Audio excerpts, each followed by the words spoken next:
السلام علیکم ورحمۃ اللہ وبرکاتہ۔ نحمدہ ونصلی علی رسولہ الکریم، اما بعد،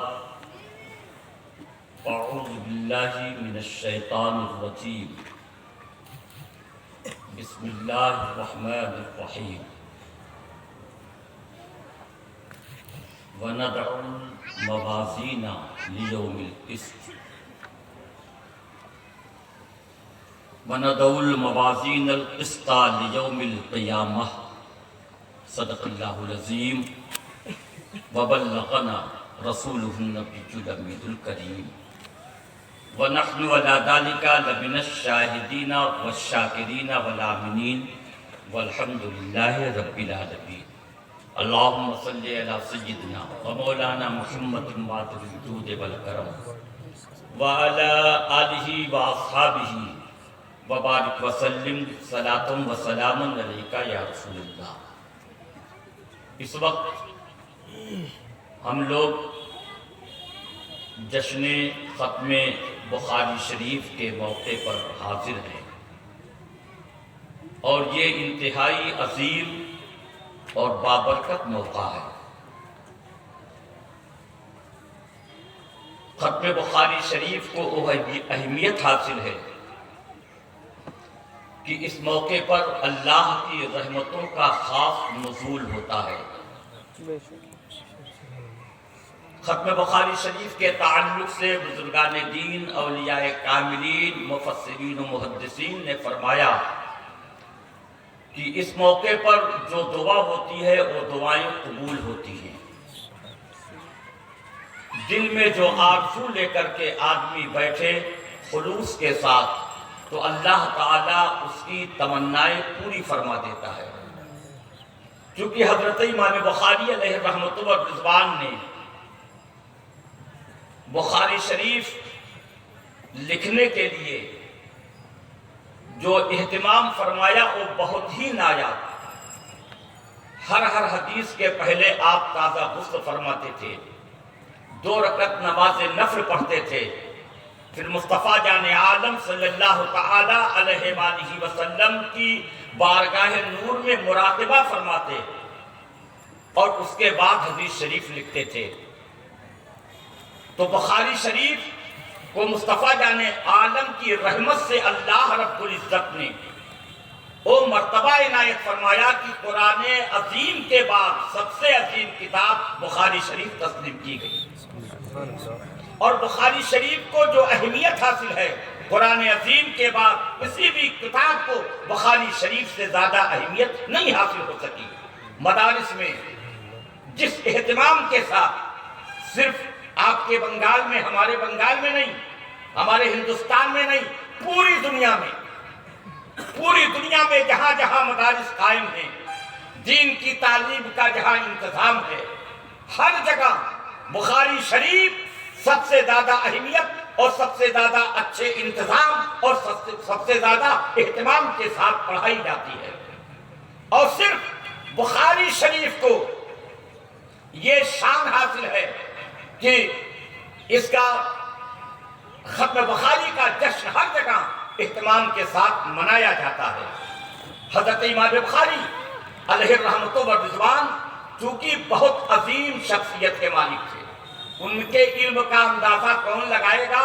صرف ان کے تقویٰ کا معاملہ یہ تھا کہ ایک مرتبہ حضرت امام بخاری رحمۃ اللہ تعالی علیہ بیمار پڑے، طبیب آئے، حکیم آئے، ڈاکٹر نے دیکھا، حکیم نے دیکھا، طبیب نے نبض پکڑی تو حکیم نے بتایا کہ شاید یہ صرف سوکھی روٹی کھاتے ہیں، اور سوکھی روٹی کھانے کی وجہ سے ان کے پیٹ کی اکڑی سوکھ گئی ہے۔ تو اس وقت حضرت امام بخاری نے ظاہر فرمایا کہ بفضلہ تعالی میں نے 40 سال سے صرف بغیر سالن کے سوکھی روٹی استعمال کی۔ سبحان اللہ، سبحان اللہ۔ حضرت امام بخاری کی شان بہت ہی عظیم، ان کا مقام بہت ہی اعلیٰ۔ اور میرے بچوں، طالب علموں، حضرت امام بخاری کہ قوت حافظہ کی وہ شان تھی کہ جب ان کی قوت حافظہ کے تعلق سے ہم دیکھتے ہیں اور پڑھتے ہیں تو ایسا لگتا ہے کہ امام بخاری کا صرف ذہن ہی نہیں، پورا جسم ان کا حافظہ ہی حافظہ تھا۔ ایک مرتبہ ایک محدث کی بارگاہ میں کچھ طلبہ حدیث کی سماعت کے لیے جاتے تھے، حضرت امام بخاری علیہ الرحمہ بھی جاتے تھے۔ 16 دن گزر گئے، تمام طلبہ جو حدیث کی سماعت کے لیے، حدیث کے سننے کے لیے جاتے تھے، محدث صاحب جو حدیث بیان فرماتے طلبہ لکھ لیتے، حضرت امام بخاری کچھ نہ لکھتے۔ 16 دن گزرے تو اس میں سے ایک نے کہا، اے محمد بن اسماعیل، آپ تو پورا وقت ضائع کر رہے ہو، صرف جاتے ہو، کچھ لکھتے نہیں ہو، تمہارے جانے سے کیا فائدہ؟ تو حضرت امام بخاری نے فرمایا، ایسا ہے کہ تم لوگوں نے جب لکھا ہے اپنی کاپیاں لے آؤ۔ جتنے لوگ تھے سب کاپی لے کر کے آ گئے، کاپی کھولو، سب نے کاپی کھولی تو حضرت امام بخاری نے پہلے دن سے، جس دن سے سماعت کے لیے محدث کی بارگاہ میں گئے تھے، پہلے دن سے جو طلبہ نے لکھا تھا، حضرت امام بخاری نے فرمایا پہلا صفحہ کھولو اور پہلی سطر سے دیکھو۔ اور امام بخاری نے جتنی حدیث شروع سے لے کر آخر تک محدث صاحب نے پڑھائی تھی، سنائی تھی، اور طلبہ نے لکھا تھا، طلبہ نے انگلی رکھی اور اپنی سطروں پر انگلیاں پھیرتے جا رہے تھے اور امام بخاری اپنے ذہن سے سب سناتے جا رہے تھے۔ سبحان اللہ سبحان اللہ۔ تو وہ طلبہ کہتے ہیں ہم کو ایسا محسوس ہوا کہ جیسے یہ لکھانے والے خود امام بخاری ہیں۔ امام بخاری کو ایک مرتبہ حضرت امام بخاری علیہ الرحمۃ والرضوان، چونکہ اب وقت زیادہ نہیں کہ میں تفصیل سے بیان کو، بہت تھوڑا سا وقت ہے، لیکن حضرت امام بخاری علیہ الرحمۃ والرضوان ایک مرتبہ عراق بغداد تشریف لے گئے۔ جب آپ بغداد تشریف لے گئے تو آپ کے تشریف لے جانے سے پہلے چرچا ہو گیا کہ حضرت امام بخاری تشریف لا رہے ہیں۔ ان کی محدثی کا بہت شہرہ تھا۔ کچھ علماء کی جماعت، محدثین کی جماعت، انہوں نے سوچا کہ امام بخاری سے امتحان لیا جائے، ان کو پرکھا جائے اور دیکھا جائے کہ ان کی حدیث دانی کہاں تک ہے۔ چنانچہ 10 علماء کی جماعت ان لوگوں نے 100 حدیثیں چنی اور 100 حدیثوں کے اسناد کو اور حدیث کے متن سے ادھر سے ادھر، ادھر سے ادھر، کچھ حدیث کے متن کو دوسری سند سے، کچھ حدیث کے متن کو اس سند سے، یعنی اس متن کو اس سند سے، اس متن کو اس سند سے آپس میں ملا دیا۔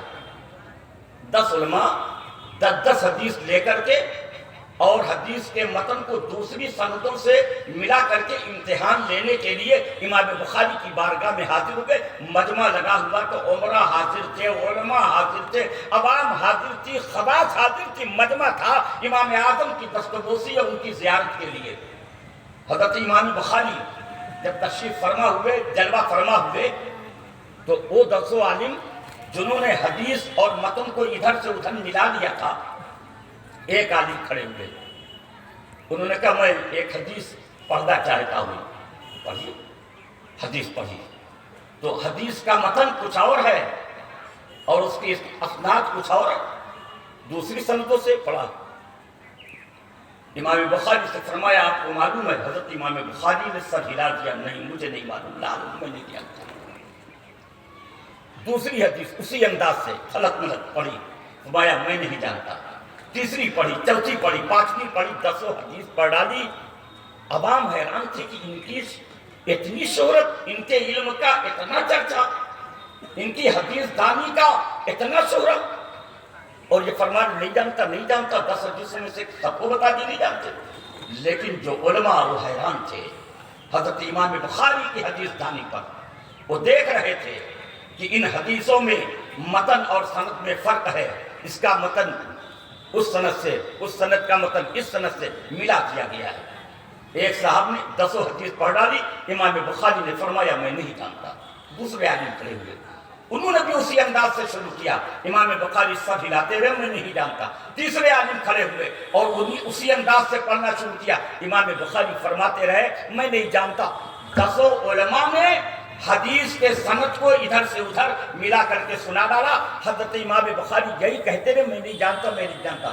جب 10 نے سنا ڈالا اور 10 کے بعد 11واں نہیں کھڑا ہوا تو امام بخاری نے سمجھ لیا کہ اب جن 10 کے بعد اور کوئی پوچھنے والا نہیں ہے, تو امام بخاری کھڑے ہو گئے. سبحان اللہ. حضرت امام بخاری نے پہلے عالم کو مخاطب کیا اور فرمایا سنیے فلاں صاحب, آپ نے یہ حدیث اس سند کے ساتھ پڑھی ہے, فلاں سے راوی فلاں سے راوی فلاں سے راوی, ان سے بتایا. جو انہوں نے روایت غلط پڑھی تھی حضرت امام بخاری نے اس کو بھی پڑھ ڈالا. جو غلط روایت انہوں نے پیش کی تھی امام بخاری نے اسے بھی پڑھ ڈالا, اور پھر اس حدیث کے متن کو بھی پڑھ دیا, اور پڑھنے کے بعد فرمایا سنو اس کی اسناد یہ نہیں ہے بلکہ یہ فلاں سے راوی ہے, ان سے فلاں نے روایت کیا ہے, ان سے فلاں نے روایت کیا ہے, ان سے فلاں نے روایت کیا, ان سے فلاں نے روایت کیا. جو صحیح روایت تھی سروی مرویان سے حضرت امام بخاری نے سب کو بتا دیا. 10 حدیث کو اس انداز سے پڑھ دیا جیسے جیسے انہوں نے غلط پڑھا تھا. امام بخاری نے غلط پڑھنے کے بعد پھر صحیح پڑھ کر کے بتایا. پھر دوسرے عالم کو مخاطب کیا, کہا آپ نے ایسے پڑھا, یہ سند یہ غلط ہے, اس کی سند صحیح یہ ہے, فلاں سے یہ مروی, فلاں سے یہ مروی, فلاں نے روایت کیا, فلاں نے روایت کیا. ایسے ہی 10 عالم کی روایتیں جو انہوں نے غلط پڑھی تھی امام بخاری نے پہلے ان کی غلط روایتوں کو سنایا اور اس کے بعد اس کی صحیح روایت بتا دیا. میرے بزرگوں دوستوں پورا مجمع حیران تھا جیسے امام بخاری نے ان 10 علماء کے 100 حدیثوں کے ان کے غلط راویوں کو بتانے کے بعد صحیح راویوں کو بتایا. مجمع سبحان اللہ کی صداؤں سے گونج اٹھا. یہ امام بخاری کی شان ہے. ایک بار جو امام بخاری سن لیتے تھے ان کے ذہن میں چھپ جاتا تھا, ان کے ذہن میں نقش ہو جاتا تھا, ان کے دل میں پیوست ہو جاتا تھا. ایک بار کس کتاب کو امام بخاری نے دیکھ لیا دوبارہ دیکھنے کی ضرورت نہیں پڑتی تھی. حضرت امام بخاری علیہ الرحمۃ والرضوان نے 4 لاکھ حدیثیں تقریباً یاد کی تھی. کتنی حدیثیں؟ 4 لاکھ حدیثیں. ہم کو 1 حدیث 2 حدیث 4 حدیث 5 حدیث 10 حدیث 20 حدیث نہیں یاد ہو پاتی ہے. او امام بخاری کی شان ہے, بہت عظیم محدث ہے. اللہ کے پیارے رسول سید کونین صلی اللہ تعالی علیہ وآلہ وسلم نے ان کو اپنا محبوب بنایا, ان کو اپنا محبوب بنایا. میرے بزرگوں دوست ایسا محبوب بنایا کہ حضرت امام بخاری جب دنیا سے تشریف لے گئے اور ان کو قبر نور میں دفن کیا گیا ہے تو حضرت امام بخاری کی قبر سے خوشبو آتی تھی. یہ امام بخاری کی شان ہے. میرے بزرگوں دوستو امام بخاری بہت بلند مرتبے کے مالک ہیں, لیکن یہاں پر میں صرف ایک بات بتا دوں کہ حضرت امام اعظم ابو حنیفہ کہ ہم مقلد ہیں نا, ارے بولیے نا, امام اعظم حدیث دانی میں حدیثوں کے بہت بڑے امام ہیں, امام المحدثین ہیں, بہت بڑا مقام ہے. لیکن فقاہت میں ہمارے امام اعظم ابو حنیفہ کی کوئی مثال نہیں. وہابی دھوکے دیتے ہیں, بخاری کی رٹ لگاتے رہتے ہیں. اس لیے اتنا بتا دینا ضروری ہے کہ امام اعظم کی شان سب سے بلند ہے, یاد رکھیے گا. ہمارے امام اعظم محدث بھی ہیں اور بہت بڑے محدث ہیں. بخاری سے پہلے حدیث کی کتاب انہوں نے بھی لکھی ہے, لیکن فقاہت میں تو وہ اپنی شان کے مالک آپ ہیں. فقاہت میں ان کی کوئی مثال نہیں. میرے بزرگوں دوستو حضرت امام اعظم علیہ الرحمۃ والرضوان کے دلائل کو محدثین کچھ حاسدین یہ کہتے تھے کہ حضرت امام اعظم اپنی رائے سے کہتے ہیں, مسائل اخذ اپنی رائے سے کرتے ہیں. تو ایک مرتبہ بہت بڑے محدث حضرت اعمش رحمۃ اللہ تعالی علیہ, وہ بھی محدثوں کے امام ہیں, انہوں نے امام اعظم سے ملاقات ہونے پر کہا کہ ابو حنیفہ آپ حدیثوں پر اپنی رائے زنی سے مسائل اخذ کرتے ہو, مسائل کی تخریج اپنی رائے سے کرتے ہو, اپنی رائے کے اوپر کرتے ہو.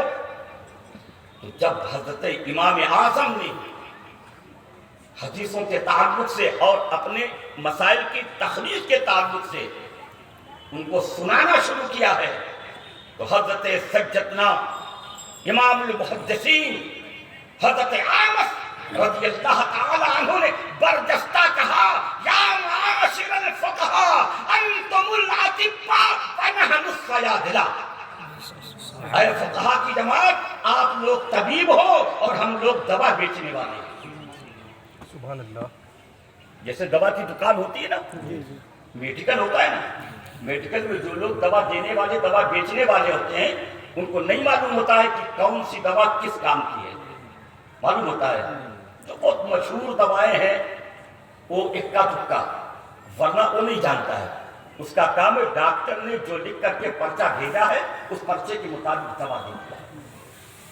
تو جس طریقے سے میڈیکل والے دوا فروش تو ہیں لیکن تشخیص مرض کی نہیں جانتے اور کون سی دوا کس کام میں آئے گی وہ نہیں جانتے، وہ کام اطباء کا ہے، حکیموں کا ہے، ڈاکٹروں کا ہے۔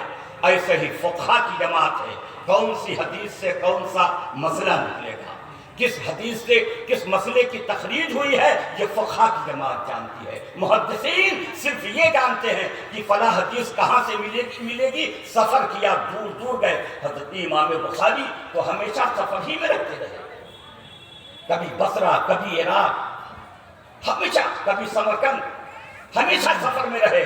معلوم ہوا فلاں حدیث فلاں جگہ ہے، سفر کر لیا، حدیث کی تلاش میں، حدیث کی تتبع میں، حدیث کی جستجو میں سفر کرتے رہے۔ تو محدثین کا کام ہے حدیثوں کو جہاں جہاں ملے وہاں سے اکٹھا کر لینا، اور فقہا کا کام ہے کہ ان حدیثوں سے مسائل کی تخریج کر کے ہم اور آپ تک پہنچا دینا۔ اللہ تعالیٰ فضل فرمائے آپ لوگ آج تک میں بخاری شریف کے لیے حاضر ہو، اللہ تعالیٰ علم دین کی دولت سے ہمیں اور آپ کو سب کو مالا مال فرمائے اور پھر دین کی خدمت کرنے کی توفیق بھی مرحبا فرمائے۔ اس ختم بخاری کے موقع پر میری کتاب ابھی 15-20 روز پہلے یہ آئی ہے، میں نے سوچا کہ آج آپ لوگوں کی نظر میں اپنی یہ کتاب کر دوں۔ آپ کا کیا نام ہے؟ صابر حسین صاحب، آپ میرے لیے دعا کرو گے۔ آپ کا کیا نام ہے؟ مفید الاسلام، آپ دعا کرو گے؟ یہ آپ کیا نام ہے آپ کا؟ امداد الاسلام، دعا کیجیے۔ آپ کا کیا نام ہے؟ عبد الرشید، دعا کیجیے گا۔ کیا نام ہے؟ ربیع الحسین۔ ربیع الحسین، اللہ تعالیٰ فضل فرما، دعا کرو۔ آپ کا کیا نام ہے؟ شہید الاسلام۔ اللہ تعالیٰ فضل فرما۔ آپ کا کیا نام ہے؟ ربیع الاسلام۔ جب ایک آدمی کہو کوئی آدمی عبارت کرو، ٹائم کم ہے، جلدی کرو۔ اعوذ باللہ من الشیطان الرجیم، بسم اللہ الرحمن الرحیم، باب قول اللہ ونضع الموازن بالروم موازن القسط لیوم القیامة وأن أعمال بني آدم وقولهم يوزن، وقال مجاهد القسطاس العدل بالرومية، ويقال القسط مصدر المقسط وهو العادل، وأما القاسط فهو الجائر. حدثنا أحمد بن أشكاب قال حدثنا محمد بن فضيل عن عمارة بن القعقاع عن أبي زرعة عن أبي هريرة رضي الله تعالى عنه قال قال النبي صلى الله تعالى عليه وسلم كلمتان حبيبتان إلى الرحمن خفيفتان على اللسان ثقيلتان في الميزان، سبحان الله وبحمده سبحان الله العظيم۔ حضرت امام بخاری نے اپنی کتاب بخاری شریف کا یہ آخری باب بنی آدم کے اعمال و اقوال کے وزن کا بانٹا ہے۔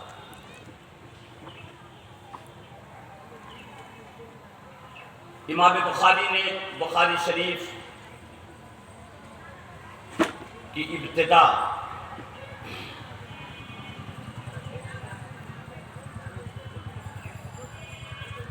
جو سب سے پہلے حدیث آپ نے نقل فرمائی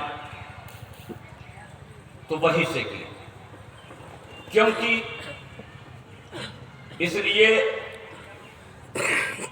کہ وہی کے ذریعے ہی ہمارا مذہب اسلام اللہ کے پیارے رسول کے ذریعے ہم تک پہنچا۔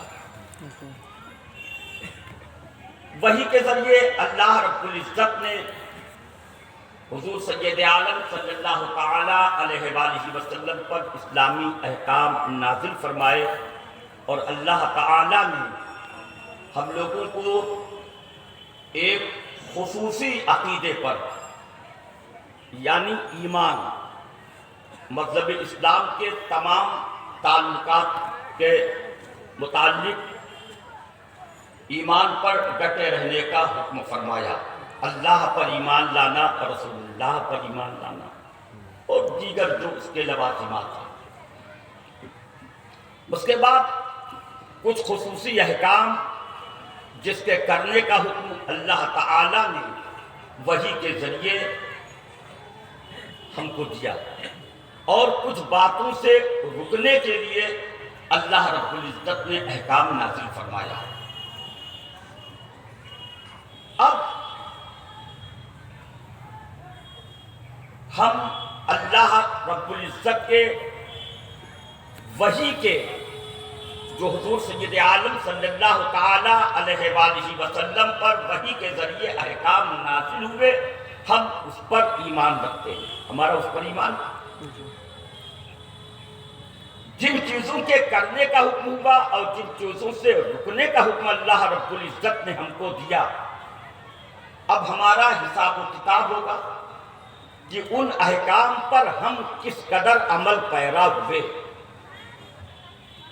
جن کے کرنے کا حکم ہے، جیسے نماز ہے، روزہ ہے، حج ہے، زکوٰۃ ہے، اس کے علاوہ اور دیگر واجبات ہیں، دوسرے اور کام ہیں، ان کو ہم نے کس قدر کیا۔ ماں باپ کا احترام ہم نے کتنا کیا، لوگوں کے ساتھ اچھا برتاؤ ہم نے کیسا کیا، یا پھر جس سے رکنے کا حکم ہے ہم اس سے کس قدر رکے، گالی گلوج ہم نے کیا یا نہیں کیا، چوری کس نے کتنی کی، غلط کاری کس نے کتنی کی، برائیاں کس نے کتنی کی۔ اب جس نے اچھے عمل کیے اور جس نے اچھے عمل نہ کر کے برے اعمال کیے، اس کا حساب و کتاب قیامت کے دن ہوگا، اور حساب و کتاب کے بعد پھر ہمارے اعمال وزن کیے جائیں گے، ہمارے اعمال وزن کیے جائیں گے۔ لیکن ایک بات ہے کہ اعمال کیسے وزن ہوتا ہے، اس کا کوئی جسمی تو آراز ہے، ایک کیفیت ہے، کیف ہے، اس کو وزن کیسے کیا جائے گا؟ مثلا ہم ابھی بول رہے ہیں، آپ سن رہے ہو، آپ کو سننے کا ثواب مل رہا ہے، یہ اچھا عمل ہو رہا ہے۔ ہم بول رہے ہیں، حدیث شریف کے بارے میں آپ کو بتا رہے ہیں، ہمارا بولنا یہ اچھا عمل ہے، ہم کو اس بولنے کا ثواب مل رہا ہے۔ تو یہ بولی تو ہو رہی ہے، لیکن اس میں کوئی جسم ہے نہیں ہے نا، اس کو کیسے تولا جائے گا؟ یہ اعتراض ہوتا ہے نا۔ تو اللہ تعالی نے اپنے ہر بندوں کے لیے دو فرشتے مقرر کیے ہیں، جسے کربن کاتبین کہتے ہیں۔ ایک فرشتہ داہنے کندھے پر، دوسرا فرشتہ بائیں کندھے پر۔ داہنے کندھے کا فرشتہ جو ہم اچھے اعمال کرتے ہیں اس کو لکھتا ہے، بائیں کندھے کا فرشتہ جو ہم غلط کاریاں کرتے ہیں، برے اعمال کرتے ہیں، اس کو لکھتا ہے۔ ہم نے نماز پڑھی، اس نے لکھ لیا، روزے رکھے، اس نے لکھ لیا۔ جس نے چوری کی، بائیں کندھے کے فرشتے نے اس کو لکھ لیا۔ جس نے زناکاری کی، بائیں کندھے کے فرشتے نے اس کو لکھ دیا۔ تو جو یہ لکھا جاتا ہے، ہمارا یہ عقیدہ، اہل سنت والجماعت کا یہ فرمان کہ یہ دونوں فرشتے جو ہمارے اعمال، اچھے اعمال اور برے اعمال کو لکھتے ہیں، جو صحیفہ تیار ہو رہا ہے، جس کاغذ پر لکھ رہے ہیں، اسی صحیفے کو تولا جائے گا، اسی صحیفے کو تولا جائے گا۔ دیکھو ترمذی شریف میں ایک حدیث ہے، ترمذی شریف میں حدیث ہے کہ اللہ تعالی قیامت کے دن اپنی تمام مخلوقات سے امت مسلمہ کے ایک شخص کو نکالے گا، الگ کرے گا، اور اس کے بعد اللہ تعالیٰ اس کے تمام گناہوں کے دفتر کو اس کے سامنے پھیلا دے گا۔ ایک دفتر اتنا بڑا ہوگا کہ جہاں تک نگاہ جائے، اتنا بڑا، اور صرف ایک دفتر نہیں، ایسے 99 دفتر ہوں گے۔ کتنے دفتر ہوں گے؟ 99 گناہوں سے بھرے ہوئے، تاحد نگاہ پھیلے ہوئے وہ دفتر، ایک ایک دفتر، اور 99 دفتر ہوں گے۔ سوچو کتنے گناہ ہوں گے۔ ہوتے نا کچھ لوگ صرف گناہ ہی گناہ کرتے ہیں، کچھ لوگ صرف اچھا ہی اچھا کام کرتے ہیں۔ اللہ والے بزرگان کرام بہت سے متقی و پرہیزگار ہیں جو ہمیشہ نماز روزے میں لگے رہتے ہیں، اچھے اعمال میں لگے رہتے ہیں، اچھے کام میں لگے رہتے ہیں، تو ان کے وہ اچھے کام ہمیشہ داہنے کندھے کا فرشتہ لکھتا رہتا ہے۔ اور کچھ لوگ ہمیشہ برے کام میں، رات کو سوتے ہیں تو شراب پی کر پوری رات ان کی گناہ میں ملوث ہے نا، صبح کو اٹھتے ہیں گالی شروع کر دیتے ہیں، کبھی چوری کرتے ہیں، زناکاری کرتے ہیں، غلط کاریاں، بہت سے ایسے لوگ صرف گناہ کا کام ان کا ہے، تو صرف گناہ ہی میں ملوث رہتے ہیں اور کوئی ایک اچھا کام ان کا نہیں ہوتا۔ تو اللہ تعالیٰ جس بندے کو نکالے گا وہ بہت گنہگار، 99 دفتر گناہوں کے ہوں گے۔ اللہ تعالیٰ فرمائے گا یہ دیکھ لو، 99 گناہوں کے دفتروں کو دیکھو، اس میں تم کو اس کی کسی بھی بات سے انکار ہے؟ کوئی ایسا گناہ تو اس میں نہیں لکھا گیا ہے جو تم نے نہ کیا ہو؟ تو کہے گا نہیں مولا، کوئی انکار کی صورت نہیں۔ اللہ تعالیٰ فرمائے گا میرے کرام کاتبین، فرشتوں نے تمہارے ساتھ ظلم تو نہیں کیا، یعنی انہوں نے غلط تو نہیں لکھ دیا؟ عرض کرے گا نہیں مولا، انہوں نے کوئی ظلم نہیں کیا۔ اللہ تعالیٰ فرمائے گا تمہیں کوئی عذر اس کے بارے میں ہے؟ یہ اتنے گناہ تمہارے ہیں، کوئی عذر ہے؟ کہے گا نہیں رب، نہیں مولا، کوئی عذر نہیں ہے۔ تو اللہ تعالیٰ فرمائے گا ہاں، آج تمہاری ایک نیکی میرے پاس ہے، آج تمہارا ایک عمل میرے پاس ہے۔ پھر اللہ تعالیٰ کاغذ کا ایک چھوٹا سا ٹکڑا نکالے گا، کاغذ کا ایک چھوٹا سا ٹکڑا نکالے گا جس پر لکھا ہوگا اشہد ان لا الہ الا اللہ واشہد ان محمدا عبدہ ورسولہ۔ اللہ تعالیٰ فرمائے گا یہ کاغذ کا ٹکڑا لو اور جاؤ اپنی نیکیوں والے ترازو کے پلے پر رکھو، میزان کے نیکیوں والے پلے پر اس کاغذ کو رکھ دو۔ تو عرض کرے گا مولا 99 دفتر، تاحد نگاہ سب پھیلے ہوئے گناہوں کے دفتر، یہ چھوٹا سا کاغذ کا ٹکڑا، اس سے کیا ہونے والا ہے؟ مولا فرمائے گا تمہارے ساتھ ظلم نہیں ہوگا، لے جاؤ، تمہارے ساتھ آج ظلم نہیں ہوگا، لے جاؤ، نیکیوں کے پلے پر اسے رکھ دو۔ وہ کاغذ کا ٹکڑا لے گا، نیکیوں کے پلے پر رکھے گا۔ میرے آقا فرماتے ہیں جیسے ہی او اشہد ان لا الہ الا اللہ واشہد ان محمدا عبدہ ورسولہ، یعنی کلمہ شہادت لکھا ہوا یہ کاغذ کا ٹکڑا نیکیوں والے پلے پر رکھے گا تو فوراً اس کے گناہوں کا پلڑا ہلکا ہو جائے گا اور نیکیوں کا پلڑا بھاری ہو جائے گا۔ پھر میرے آقا فرماتے ہیں اللہ کے نبی نے اس کے بعد فرمایا کہ میرے اللہ کا نام سب سے بڑا ہے۔ تو میرے بزرگوں دوستو، ہمیں فخر ہے کہ ہم کلمہ طیبہ اور کلمہ شہادت پڑھنے والے ہیں، ہماری یہی ایک نیکی سب سے بڑی نیکی ہے۔ اور اذان بھی ہونے والی ہے، ترجمہ کر لیجیے۔ حضرت ابو ہریرہ رضی اللہ تعالی عنہ سے روایت ہے، وہ کہتے ہیں انہوں نے کہا قال نبی صلی اللہ علیہ وسلم، نبی صلی اللہ علیہ وسلم نے ارشاد فرمایا کلمتان حبیبتان الی الرحمن، دو کلمے رحمان کی طرف بہت پیارے ہیں، یعنی اللہ تعالیٰ کو دو کلمے بہت محبوب ہیں، دو کلمے اللہ تعالیٰ کو بہت محبوب ہیں۔ خفیفتان علی اللسان، زبان پر ہلکے ہیں، زبان پر یعنی بہت آسان ہے، زبان پر ہلکے یعنی بہت آسان ہے۔ کیا آسان ہے؟ پڑھنے میں آسان ہے، کچھ لفظ جیسے دعات ہے نا، دعات کو ادا کرنے میں دشواری ہوتی ہے، بہت سارے لوگ دعات کی ادائیگی بھی صحیح طریقے سے نہیں کر پاتے۔ ابھی اسی میں جو راوی ہیں قعقاع، یہ بھی ایک راوی ہے، کہنے میں دشواری ہو رہی کہ نہیں؟ ارے بولیے نا، دشواری ہو رہی نا؟ تو ایسے بہت سارے الفاظ ہیں جو بولنے میں دشوار ہوتے ہیں، پڑھنے میں دشوار ہوتے ہیں، لیکن میرے آقا فرماتے ہیں خفیفتان علی اللسان، یہ جو دونوں کلمے آ رہے ہیں یہ زبان پر بہت ہی آسان ہے، جی آسانی کے ساتھ ادا ہو جائے، بہت ہلکے ہیں۔ آگے فرماتے ہیں ثقیلتان فی المیزان، زبان پر تو آسان ہے لیکن میزان میں بہت بھاری، میزان میں بہت بھاری۔ اب بھاری کا اندازہ تو ابھی آپ نے لگایا ہوگا جب میں نے کلمہ شہادت کے بارے میں وہ حدیث شریف بتائی کہ ایک طرف گناہوں کا اتنا بڑا 99 دفتر اور ایک طرف صرف اشہد ان لا الہ الا اللہ واشہد ان محمدًا عبدہ ورسولہ، ایک پرچے والا یہ کاغذ صرف کلمہ شہادت کا 99 گناہوں کے دفتر پہ بھاری ہو گیا۔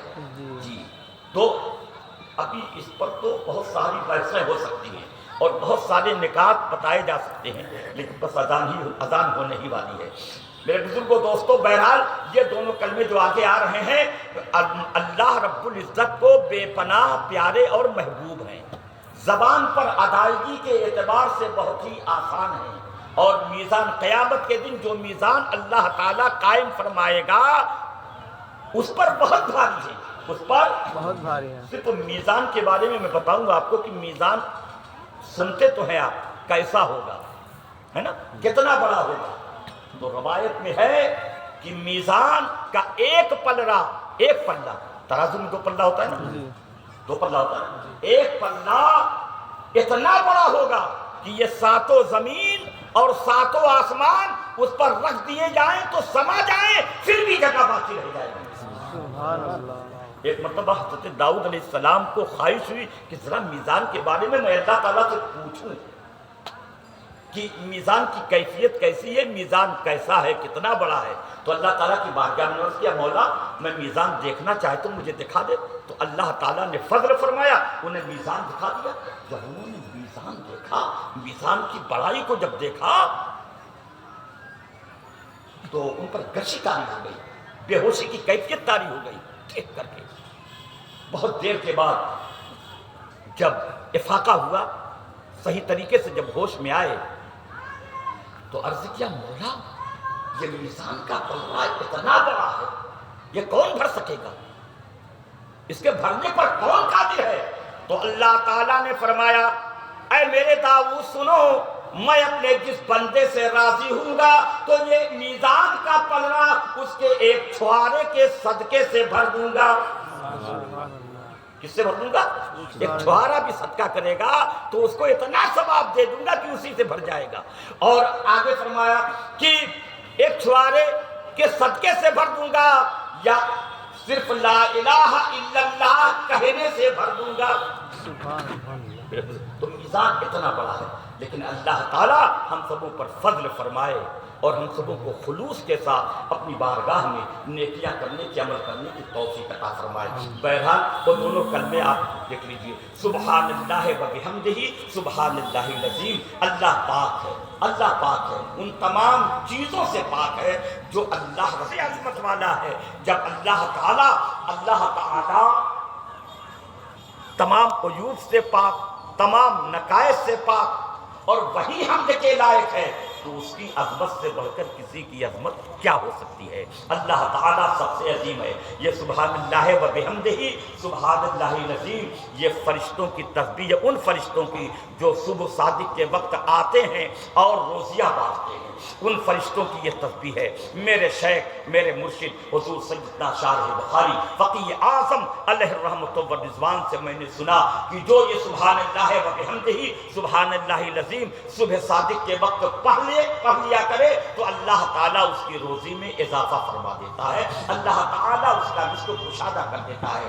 اس لیے میں آپ سے کہتا ہوں اور آپ تمامی لوگوں کو جو یہاں لوگ بیٹھے سب کو اجازت دیتا ہوں اپنے شیخ کے توسل سے کہ آپ لوگ صبح صادق کے وقت یا تو نماز فجر کے پہلے، ورنہ نماز فجر کی اذان کے بعد، سنت پڑھنے کے بعد، فرض پڑھنے سے پہلے یعنی سنت اور فرض کے درمیان اگر 100 مرتبہ سبحان اللہ و بحمدہ سبحان اللہ العظیم پڑھ لیا کریں تو اللہ تعالیٰ آپ کی گئی ہوئی روزی کو بھی واپس کر دے گا، یعنی رزق بے پناہ عطا فرما دے گا، آپ کی روزی خوب زیادہ ہو جائے گی۔ سب لوگ اس پر عمل کرو۔ یہی نہیں، جب اتنا عظیم اس کا ثواب ہے تو ہمیں چاہیے صبح کو اٹھیں تب پڑھیں سبحان اللہ وبحمدہ سبحان اللہ، بستر پہ جائیں تب پڑھ لیا کریں سبحان اللہ وبحمدہ سبحان اللہ، گاڑی پر بیٹھے تو پڑھ لیں سبحان اللہ وبحمدہ سبحان اللہ العظیم، ہوائی جہاز پر بیٹھے تو پڑھ لیں سبحان اللہ وبحمدہ سبحان اللہ العظیم، ہمیشہ پڑھنے کی عادت بنا لیں، اللہ تعالیٰ بے پناہ ثواب عطا فرمائے گا۔ وآخر دعوانا ان الحمد للہ رب العالمین۔ دعا کر لیں اللہم صلی علی سیدنا مولانا محمد معدن الجود والکرم وعلی آلہ واصحابہ وبارک وسلم صلاۃ و سلام علیکہ یا رسول اللہ۔ اے مولا دار العلوم اشرف الاولیاء کے ان فارغین بچوں نے آج ختم بخاری شریف کا شرف حاصل کیا ہے، مولا اس بزم کو قبول فرما لے، اس ختم بخاری شریف کی رونق کو قبول فرما لے۔ اے میرے مولا ان بچوں کو سچا اور پکا اور اچھا عالم دین بنا دے مولا، ان لوگوں کو خوب نیک بنا دے مولا، علم پر عمل کرنے کی توفیق عطا فرما دے مولا۔ اے میرے مولا، اے میرے پروردگار عالم، دین حقہ کی تبلیغ کی توفیق نہیں دیتے مولا، اے میرے مولا دین پر عمل کرنے کی توفیق دیتے مولا۔ اے میرے مولا ہم سبوں کے اٹھے ہوئے ہاتھوں کو قبول فرما، یہاں پر جتنے لوگ حاضر ہیں میرے پروردگار عالم سب کی روزی بڑھا دے، اس تسبیح کے صدقے میں سب کا رزق کشادہ کر دے، سب کے کاروبار اور بزنس میں برکت عطا فرما دے، اور رحمتیں ہم سبوں پر برسا دے مولا۔ اے میرے مولا کریم اس مدرسے کو بھی دن دونی رات چوگنی ترقی عطا فرما دے، یہاں کے اساتذہ کو مولا خوب ترقی اور خوب عزت، خوب عظمت، خوب شوکت، لوگوں کے دلوں میں ان کی خوب محبت عطا فرما دے مولا۔ ہمارے یہ تمام طلبہ جو حاضر ہیں مولا ان کو بھی ان کا ذہن کشادہ کر دے مولا، ان کا قوت حافظہ مضبوط کر دے مولا، ان کو پڑھنے میں محنت اور لگن کی توفیق دے دے مولا۔ اے میرے مولا کریم ہم سبوں کی دعا کو قبول فرما، وصلی اللہ تعالی علی رسولہ خیر خلقہ محمد و آلہ وصحبہ اجمعین برحمتک یا ارحم الراحمین بحق لا الہ الا انت محمد۔ سلام علیکم۔ اذان ہونے والی ہے، ایک بند سلام سے